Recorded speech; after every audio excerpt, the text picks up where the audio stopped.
Before diving into this incredible story, remember to subscribe to the channel and turn on notifications. Here, every story has something to say, and you won't want to miss a single one. Under the bright sun of a luxurious villa perched in the hills of Miami, a black man in work clothes busies himself around an infinity pool. Marcus, a discreet and meticulous pool technician, is cleaning the pool of a particularly demanding client, Richard Hensley, a multimillionaire known for his haughty temperament and his contempt for those he considers inferior. Since morning, Richard had been barking orders at him, barely treating him like a human being. Marcus, impassive, kept his head down and calmly continued his work. He wasn't looking for conflict or pity, he simply wanted to finish the day and go home. But as Marcus crouched down to replace a filter, an object slipped from under his shirt, a small, simple silver necklace, adorned with a pendant engraved with a first name, Ethan. Richard's gaze stopped abruptly. His face paled. He approaches slowly, his hands trembling. Where did you find this necklace?" he murmured, his voice breaking. Marcus sat up, surprised by the old man's tone.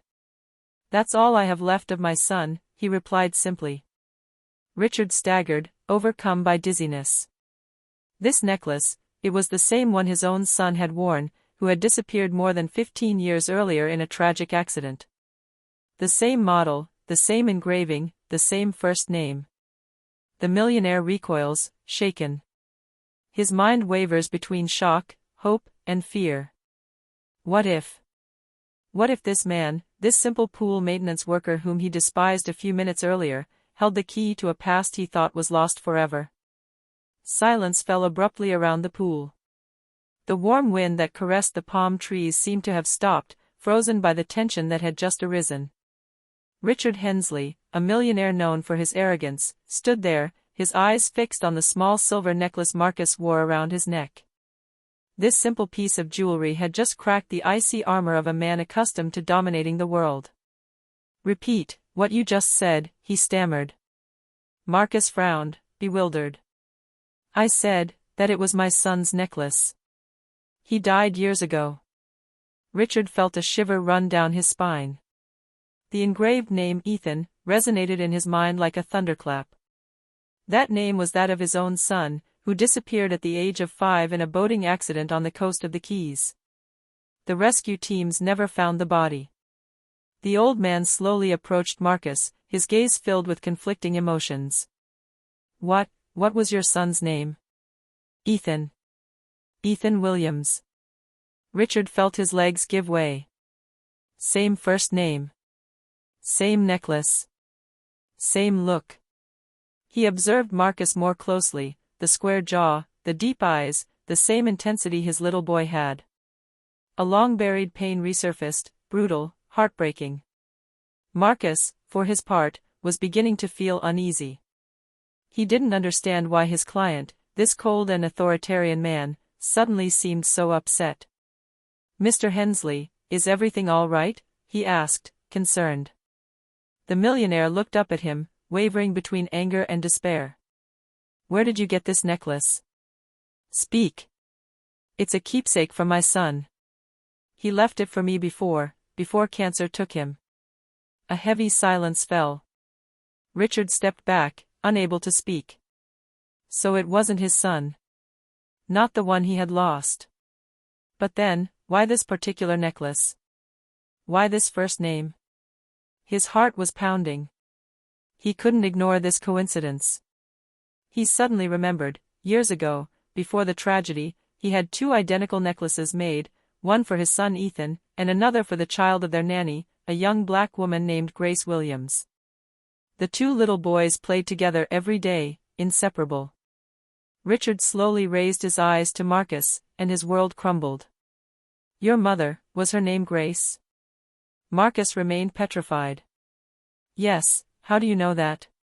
Richard felt his legs tremble. "My God," he murmured, tears welling up in his eyes. It wasn't just the necklace. It wasn't just a coincidence. This young man, this pool maintenance worker whom he had been belittling all morning, was the son of the woman who had saved her own son's life on the day of the shipwreck. And he, in his ignorance and contempt, had just humiliated the son of the woman to whom he owed everything. Richard Hensley sat heavily down on a lounge chair by the pool. He was breathing heavily, as if he had just run a marathon. Marcus, still standing, watched him, uncomprehending. The atmosphere was strange, almost surreal. "Mr. Hensley, are you sure everything is all right?" he asked hesitantly. The man looked up at him, tears blurring his vision. "Marcus, your necklace. Your mother. That name, all of this is not a coincidence." Marcus froze. "What do you mean?" Richard took a deep breath, as if he were about to open a door he had kept closed for decades. 20 years ago, on the shores of the Florida Keys, a boating accident occurred. My son, Ethan, fell into the water during a storm. I was told that the nanny who was with him that day also perished. He closed his eyes, his voice trembling. "That was your mother, Marcus. That was Grace Williams." Marcus felt his heart stop. "My mother. Yes. She worked for me. She was a sweet, loving woman. She adored my son. That day, she saved him. She pulled him from the waves, gave him her jacket, and she never came back up." The words fell like stones. Marcus stepped back, stunned. He had never known the whole truth. He only knew that his mother had died, helping someone, without any further details. His father never spoke about it. And then the millionaire in front of him, the one who had treated him like a mere worker, revealed that she had died saving his son. "So," Marcus murmured, his throat tight, "it was your son she saved." "Yes," replied Richard in a broken voice. He ran a trembling hand over his face. "And I never had the chance to thank her. Never. I owed her everything, and I lost her without even knowing how." The silence that followed was heavy with regret and pain. Marcus, distraught, clutched the small necklace to his chest.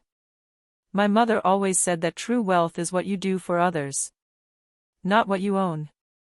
These words struck Richard to the core. The proud man, used to buying everything, suddenly realized that the woman he had despised in the past had offered him the greatest of treasures, the life of his child. "Marcus," he said in a deep voice, slowly rising to his feet. "Yes? I want to fix what I broke. Not just today, but everything your mother did for me." Marcus looked at him, wary but curious. "What do you mean?" Richard adopted a firm tone, but his gaze remained gentle, almost paternal. "I want you to come work with me. Not as an employee. As a partner. I run a foundation for underprivileged children. And your story, your mother's story, deserves to be told." Marcus was speechless. He, the ignored, humiliated pool builder, was about to become the partner of the most powerful man he had ever met? "I'm not doing this out of pity," Richard added. "I'm doing it out of gratitude. And because I see in you the strength and dignity of your mother." Marcus felt tears welling up in his eyes. "She would have been proud," he murmured. Richard nodded slowly. "She can be, Marcus. Thanks to her, my son grew up. Thanks to her, I can now correct my mistakes." 2 weeks had passed since the shocking revelation. The Hensley manor, usually cold and silent, now resonated with a soft but palpable tension, that of a past about to resurface. Marcus hadn't slept the night before. Richard had asked him to come back, not to work, but to meet someone, his son. The one whom his mother had saved at the cost of her own life. The thought alone was enough to make his throat tighten. He parked his old van in front of the villa entrance, mechanically wiped his hands on his trousers, and took a deep breath before going through the gate. Richard was already waiting for him, dressed in a light suit, his face calm but his eyes shining with emotion. "Thank you for coming, Marcus," he said, shaking his hand warmly. "You told me that your son wanted to see me." "Yes. His name is Ethan." "Like your son," replied Richard with a sad smile. "He wanted to meet you as soon as I told him everything." Marcus nodded slowly. A few seconds later, the large gate opened, and a man in his 30s entered the garden. Tall, with a kind gaze, he wore around his neck the same silver necklace. Marcus felt a shiver run down his back. It was like seeing an echo of her own story, the necklace, the first name, the life saved. Ethan Hensley stepped forward respectfully, with a hesitant smile. "Are you Marcus Williams?" he asked. "Yes. My father told me everything about your mother." A profound silence fell. Ethan lowered his head, moved. "I've lived my whole life thanks to her. I should never have been here. If she hadn't pulled me out of that water." His voice broke. "I wouldn't be alive today." Marcus felt his eyes fill with tears. He approached and placed a hand on the young man's shoulder. "You have nothing to reproach yourself for. My mother would never have wanted anyone to cry for her. She believed that every life saved was worth every sacrifice." Ethan nodded, moved. He reached into his pocket and pulled out a small velvet box. "I would like you to have this," he said softly. Marcus opened it. Inside, a gold pendant, engraved with the words, "For Grace, eternally grateful." "My father had it engraved after his death," Ethan explained. "But he never had the courage to give it to anyone. Now it's yours." Marcus was speechless. The afternoon sun reflected off the pendant, making golden glint sparkle in the pool water, the same place where truth had brought them together. Richard, standing behind them, watched the scene with moist eyes. "Your mother saved my son," he said in a trembling voice. "And now it's my turn to save her memory." Marcus clutched the pendant in his hand. He looked up at the sky, a slight smile on his lips. "Mom, your story is no longer a secret." A light breeze passed between the palm trees. The water in the pool rippled gently, as if the sea itself were paying homage to Grace Williams. That day, in that house where he had been despised, Marcus was no longer wearing the clothes of a simple pool attendant. He carried the legacy of an act of love that had stood the test of time. A few months had passed since they met. The atmosphere of the Hensley Manor had changed, where silence and coldness once reigned. One could now feel the warmth of a new alliance, born not of blood, but of gratitude. Marcus came every week, no longer as an employee, but as a partner. With Richard and Ethan, he was working on an ambitious project, the Grace Williams Foundation, an organization dedicated to providing scholarships and training to children from disadvantaged families. On the day of the inauguration, the large hall of the community center shone with emotion. Journalists, families, and former colleagues of Marcus had come to attend the ceremony. On stage, a large portrait of Grace, smiling, dominated the room. Richard spoke, his voice heavy with gravity. 20 years ago, a woman gave her life to save my son. I only recently understood the extent of her courage. Today, I want the world to know her name." The cameras clicked. Richard signaled to Marcus. He stepped forward, a little nervous, but driven by a deep emotion. "My mother believed that life was a service. That one should sow kindness without expecting a harvest." He paused, looking at the crowd.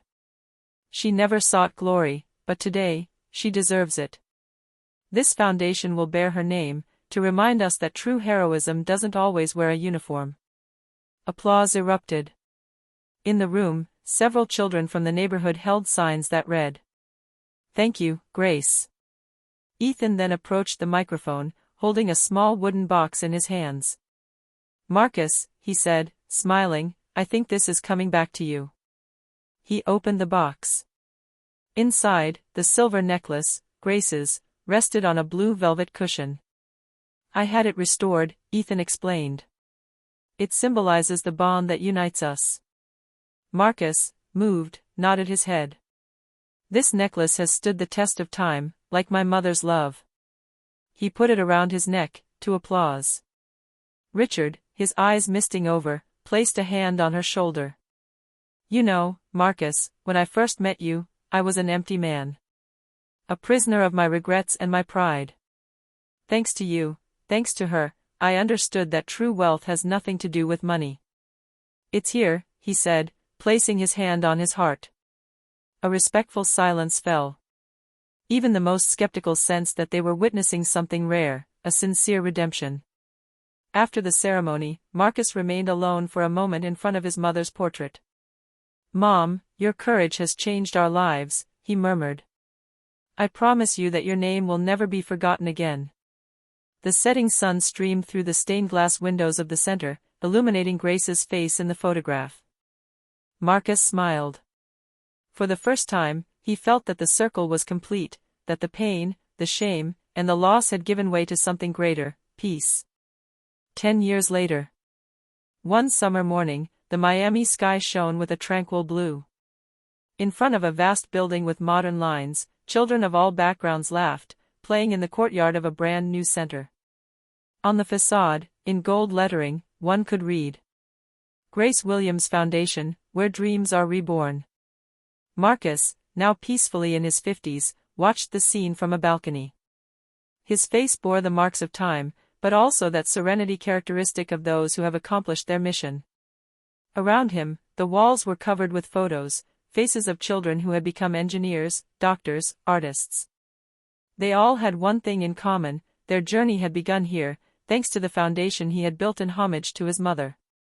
Ethan Hensley arrived at her side, a coffee in his hand. "Do you realize," he said, smiling, "that we opened the 20th Grace Williams Center today?" Marcus nodded, moved. "She would have been proud."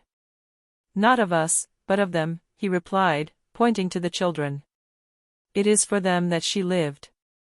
It is for them that she left." Ethan remained silent for a moment, then took a small object out of his pocket. It was the silver necklace, carefully polished, the one that had started everything. "I think he must be here," he said. "Not locked up, but in full view of everyone." They went down together to the main hall, where a bronze statue stood depicting a woman reaching out to a child. Marcus opened the display case at the foot of the statue and placed the necklace inside. The engraved letters, "Ethan," they sparkled in the morning light. A group of students approached, curious. "Mr. Marcus," asked a little girl, "is this necklace yours?" He smiled. "No, my dear. She belongs to the bravest woman I have ever known. And thanks to her, you, and so many others have a future." The little girl nodded, impressed, before joining her classmates. Ethan placed a hand on Marcus's shoulder. "You know, when I was little, I thought heroes wore capes. Now I know they have huge hearts." Marcus smiled, his gaze turned towards the sky. A ray of light crossed the glass roof and illuminated the necklace, like a discreet sign from elsewhere. In this golden halo, one could almost have believed that Grace's soft voice was still whispering, "Do good, even if no one is watching." And so, beyond time and injury, her name remained, not engraved in stone, but in the lives of all those she had inspired.